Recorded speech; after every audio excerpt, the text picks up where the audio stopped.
Hello, everyone, and I hope you're having a great day. And thank you so much for all of you who are listening, even though you don't listen sometime when I'm doing these live. But I am getting so many messages and comments, and you're DMing me with your questions. And I'm so excited about that. Sometimes in life we do things, it feels like no one's watching. Maybe doesn't matter, right? And I do it anyway, but then now you're noticing what I'm saying. So that's exciting for me because it makes me want to do more of these live, because I have so much to share that can help in so many different ways. Why? Because I've been through a lot, quite a bit. And from that, I've created something powerful. That is the Readiness OS, which everything I talk belongs to that. Everything comes from that. Everything I share comes from my blocks and how my life was. So again, thank you for listening. Thank you for sending the message, because it means a lot to me. So keep it coming, keep asking me questions. And not always you have to agree with me. I love when my students, even when I used to be a math teacher, I really loved when they would challenge me and say, how come we can't do it like this? Why do we have to do it this way? So if you hear me say something, challenge me. I'm up for it, because I want to know what you think, because that's where conversation is, right? When you have a different opinion and I have a different opinion, or a fact, or Readiness OS, something I'm saying, you're like, maybe that's not how it works for me. And I'd like to know that, because that's why I call everything in life a lab, because our life is a lab, because we're so bombarded with so many variables. We're living in an environment that brings so many variables to us. We're living in a lab. So everything you share with me, that would be a variable that I could test and I could talk about. So thank you. And today's conversation is going to be about that, because somebody did send me a message. I'm going to talk about that. Now, you all know by now that before we start, we have to bring ourselves now and here, because if we don't bring ourselves now and here, then we're somewhere else, right? Where are we? We're somewhere else, because we're either in the past or we're in the future. And I talk about this a lot of time, right? When we're in the past, we are actually replaying everything that happened to us in the past, and we don't have time to be here and now. And here and now is the only place we can do something about what's happening to us. This is the place we can learn. This is the place we can live. This is the place that we can lead ourselves and others.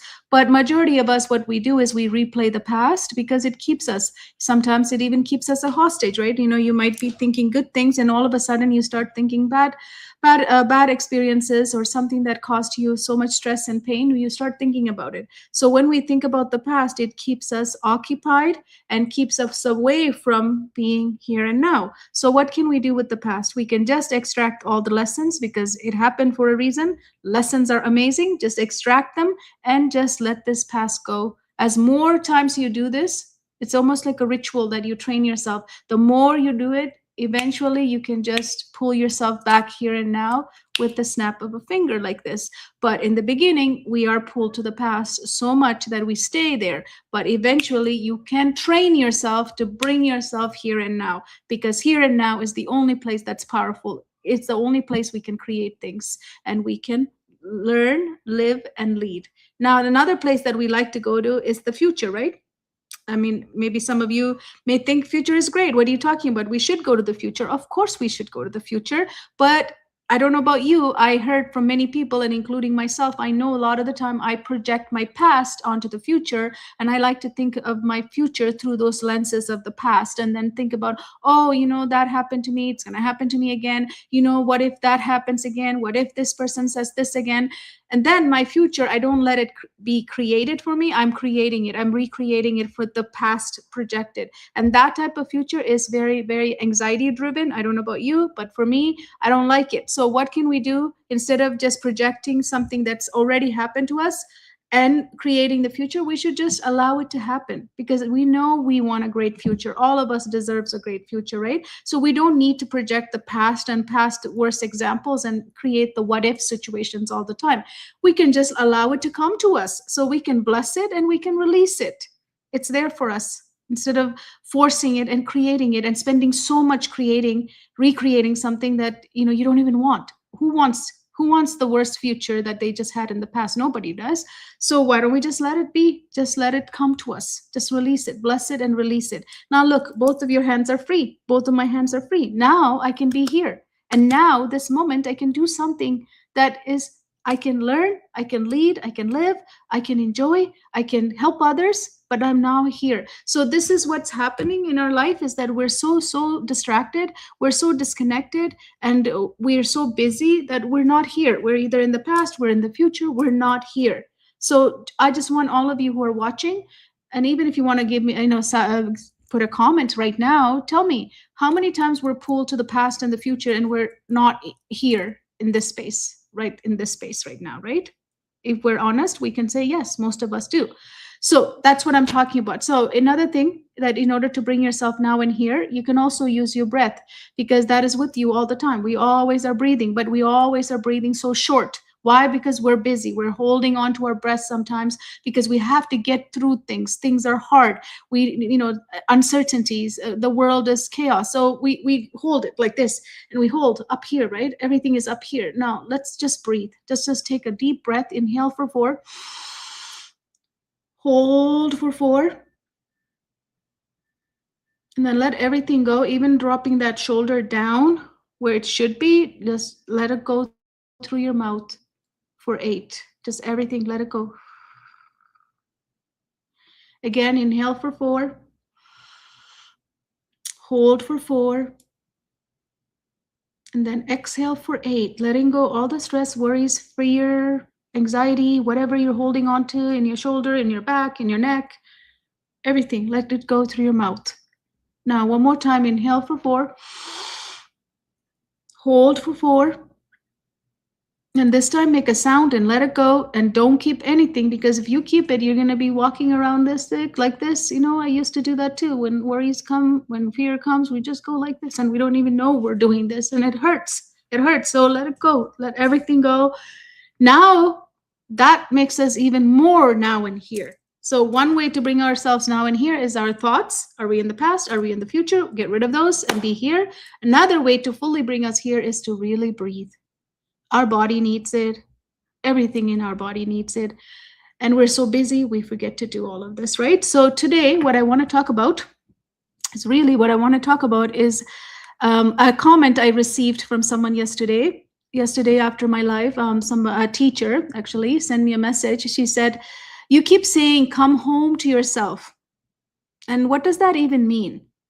And how do you actually do it?" A lot of time, I love this question. You know why? Because a lot of time you hear these phrases, right? People say, even when normal conversations, or if you're gathering social conversations, or even online, you hear from other people like, these phrases, and you're like, yeah, that sounds really beautiful, come home to yourself. But really, nobody explains how to do that in real life. And you wonder, what is that? What is she talking about? And sometimes it's confusing, sometimes it's you feel intrigued, but you still don't know how. So that is good that she sent me this question asking, you keep saying come home to yourself, what do you mean by that, and how do you actually do it? So thank you for sending this in to me, because I love questions. So if you got a question from today, send it to me and I will answer it as well. So today I want to talk about that. So let me ask all of you who are watching me now, what does it actually mean to come home to yourself? Think about it. What does that mean? Come home to yourself, like come home to your, like, the space you live in? Is that what I'm talking about? And most of you know that's not what I'm talking about, but I'm just wondering, is that what it is mean? Like come home after work, come home after going somewhere to our home? Because our home is special, right? That environment is very special. That's why we call it our home. So that's not the home I'm talking about. So let's think about the home I'm talking about is this home here. This inside of you, the core of you. This is what I'm talking about. So most adults today are living outside of themselves. So, to be honest with yourself right now. We have so much pressure, right? We're reacting to so many pressures, expectations, other people's emotions, and the systems that are rushing us, right? We live in a world that's always rushing us to do things. It doesn't matter how you feel or what pace you want to go at. You have to go at the pace of the world, right? So we are living outside of ourselves almost every day. So after a while, what happens when we live outside of ourselves? We lose the connection to our own center. Yeah, your own center, you lose the connection to that. And when that happens, we start reacting instead of guiding ourselves and others, right? So when that happens, when you lose connection to your inner core, your center, then you're going to start reacting instead of guiding. How many of you are reacting to things right now? And you sometimes feel like, I don't have to live this reactive anymore. I'm just tired of it. It's so exhausting living in that reactive state, right? So when I say come home to yourself, what do I mean by this? It means returning to your center, the place inside of you that is steady, clear, and grounded. We're all born with it. You might think, I don't have that. No, we are all born with it. Every one of us have it, but we lose it in the busyness and when we live outside. When we don't come home to ourselves enough time, it actually happens. That's when we feel like, I don't think I'm steady. I don't think I'm clear. I don't think I'm ever grounded, right? So when you are in that place, you're not reacting from fear or stress, you're responding from clarity. So when you're home in that steady, clear, grounded state, and when you're connected to yourself and to the core, what happens is you're not reacting to any stress, fear, chaos. Your response will always come from clarity and alignment, a true alignment to yourself. So why does this matter? Why does it matter that you have to be home? Why am I keep saying? Because my work revolves around, I've started working with children, families, thousands of them, right? But now we work with all humans. So why does this matter? Because when we're working with others, and especially children, right, it is important that we are guiding the children. We're guiding our students. If you're a teacher, you're guiding your student. If you're a parent, you're guiding your children, right? Or your child, because children don't listen to our words. They don't just listen to our words. They're so clever, and they're so scanning for, it's like an antenna scanning for a signal. They know when your system is off, when your systems are off, when you're not home. They can feel that. And that's why before you guide somebody, I say you have to come home. Everybody wants strategies. Everybody asks me strategies. Whenever I do teaching in flow or parenting in flow labs, they ask me, give me strategies. I want to go and implement it, which is great idea. But the thing is, if you don't know how to come home to yourself, it doesn't matter what we give you. It doesn't matter what I give you. It's not going to work. It's really not going to work. So that's why children, when we're guiding children, they're like these antennas. They're scanning. They're not scanning for our words. They're scanning for our signals from our systems, our nervous system, our internal systems that I talk about. So if we're stressed, guess what? They feel it. We can think we're so smart in hiding it, but no, they can feel it. Have you had a child ask you, so are you okay? Is everything okay? Something wrong? They know you're stressed. If you're anxious, they will mirror it. Not only they know it, they will actually mirror it. So which means we induce anxiety and fear onto other people, especially children. They will pick up on that energy, and they will actually also feel that anxiousness that you're feeling. If you're calm and grounded, guess what? They settle. They feel that too. That's why being home to your inner core is so important, because then you can guide others, yourself and others, from that calm and grounded state. So before we guide a child, we often need to do what? First come home to ourselves. Now you might be thinking, you keep saying this, how do you do this, right? Because I'm again saying stuff I'm not showing you, so you must be wondering, how do you do this? So one way to understand this is what I call sacred circle. So I want to really explain what this sacred circle is. I created this for myself, and I have helped so many people. As you all know, I'm a suicide survivor, so I have helped so many of my friends and other clients use this to save them from thinking that they want to end their life. Because in the middle, you can see there's a circle, there's a bird. That is your inner core. That is your home. This home need to be protected. The only person that is allowed is you and yourself, and that's it. It doesn't matter how many people you love so dearly, they don't even get to come there. In the middle of that circle, it's only yours. So what we do is, with the busyness, and when we start not protecting this space, we let other people come in, and especially toxic people come in. Now, that inner circle where the bird is, if you let toxic people so close to you, you will not be able to breathe. You will not be able to hear or have that groundedness or clarity. You would not have any of that. It will be a mess. So, in order for you to come home, you have to first have a home. So, I would ask, do you even have a home, or have you gave the space to other people and you're so crowded in your home? So it's now is that today is the day that you actually clean up that inner core of your home. There should be no one, only you and you. That's it. There is nobody. Even if you love somebody, they don't get to be there. Love doesn't equal to get that space. It does not. You belong in there, and that's it. And the only other person that could be there is if you believe in God or the universe. You can allow that inside of that sacred circle, the inner core. This is the home I'm talking about. After that, we draw circles. We draw more circles, more circles. The more people you have and more things you want to keep. And if they're toxic, you want to keep them at the distance as possible. Put them as furthest away as possible. Just like the planets, right? They have different orbits. Put them at the exterior orbit as possible. Throw them out into the as furthest possible, because they cannot come into your sacred area, because if they come in, it's going to be toxic. You cannot be home because you don't even want to be home, because there's too many people who are, or too many things you allowed that is too toxic. You don't even want to be in your core where you should be protected.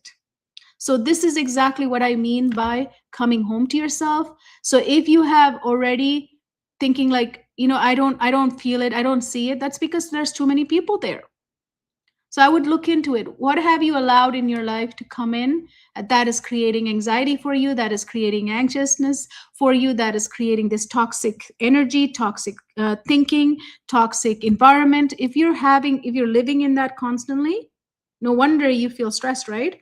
So let's clean up and draw a circle and clean up, and don't allow anybody into that home. That is your sacred home. Have yourself and somebody, the higher power that you believe in, if you believe in God or universe.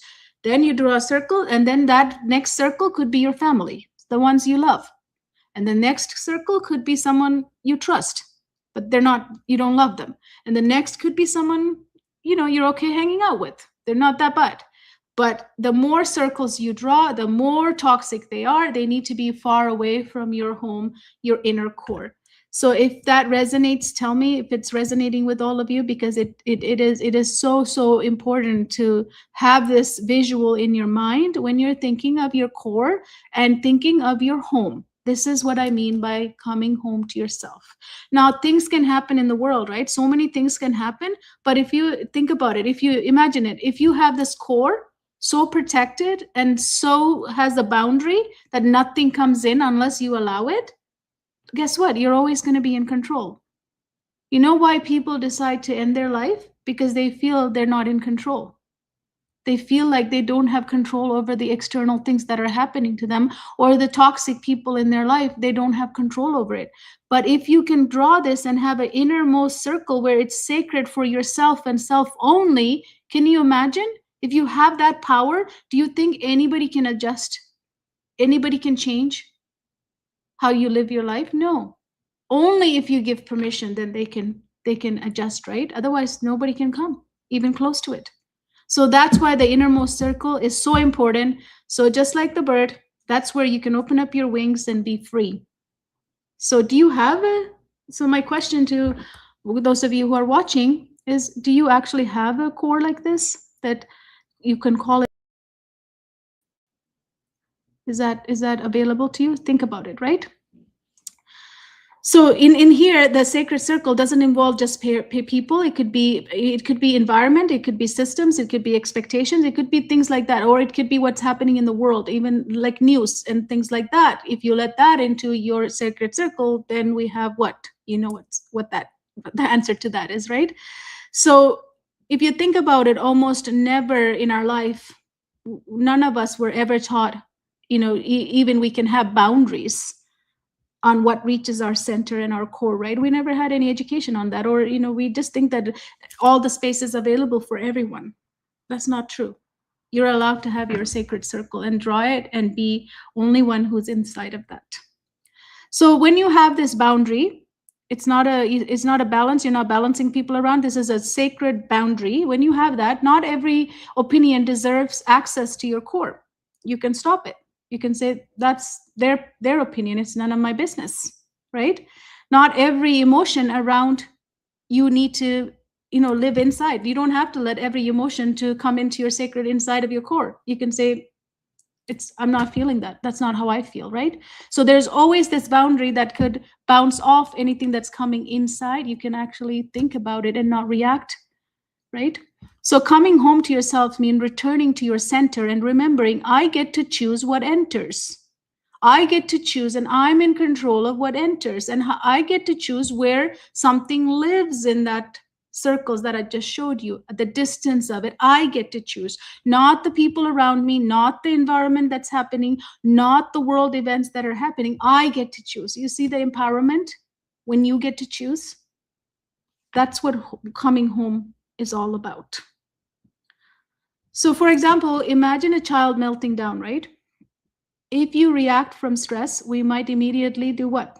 Try to control them, punish them, or give them consequence, or start to reason with them, right? When someone's melting down, the last thing we want to do is reason with them, but we all do it because we think that's going to work. We do it.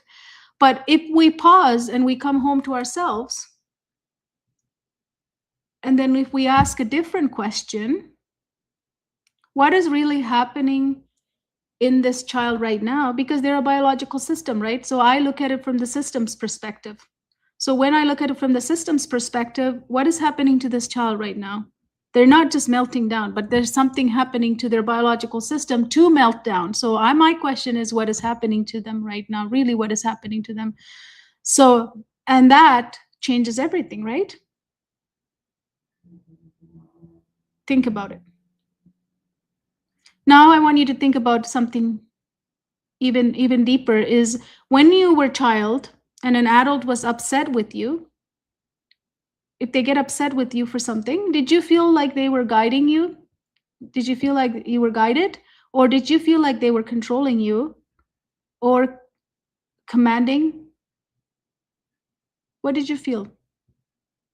Because I know most of us feel what we felt when we were young, right? You all know how you felt when somebody was upset, somebody was angry, we know.